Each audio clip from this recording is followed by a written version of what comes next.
ఇక కృష్ణా జిల్లా గుడ్లవల్లేరు పోలీసు వాళ్ళు బహిరంగ ప్రదేశాలలో మందు తాగుతున్నారు, కొందరు మందు బాబులన్న ముచ్చట తెలివంగానే మీదికెళ్ళి డ్రోన్లు పంపి కిందికెళ్ళి బండ్లు వేసుకొని వచ్చిరు వాళ్ళు. ఇక అయితే పోలీసు వాళ్ళు వచ్చిరని ఎరకైతే ఎట్లుంటది, పిల్లి వచ్చే ఎలకా భద్రం గాప్ చూప్ ఎక్కడ దొంగలు అక్కడనే అన్నట్టు ఎక్కడోళ్ళు అక్కడ తప్పించుకొని పారిపోదామని ప్రయత్నం చేస్తే ఇక కొందరిని అక్కడనే దొరకబట్టిరు. ఇక పోలీసు వాళ్ళ చేతికి చిక్కొద్దని ఈ తమ్ముని తల్లాట చూడు ఎట్లుందో. మందు కొడుతున్న గుడిసెలకి వెళ్ళి ఎనుకున్న ఖాళీ జాగాలకు దూరిండు మొదలు. ఇక అక్కడ గోడ దుంకి పక్కపంటి ఇంకో పాడుపడ్డ బిల్డింగ్లకు వెనుకకు పోయిండు. మెట్లెక్కిదామని చూసిండు కానీ ఎక్కరాలే.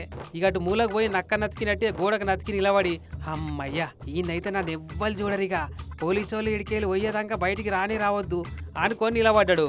పాపం పైకెళ్ళి డ్రోన్ కనిపెడుతుందన్న సంగతి గుర్తుపట్టలే. ఇక డ్రోన్లో చూసిన పోలీసు వాళ్ళుండి మూలకు నతికి నిలబడ్డ మందుబాబు జాడ బయటున్న పోలీసు వాళ్ళకి చెప్తే, రే అబ్బాయి మేము చూసేసాం కానీ వచ్చేయి బయటికి వచ్చేయి అని బయటికి రప్పించి మర్యాదగా పట్టుకపోయిర్రు. పాపం పట్టుబడ్డాక చెప్పిరో లేదో నేను డ్రోన్ కనిపెట్టిందన్న ముచ్చట.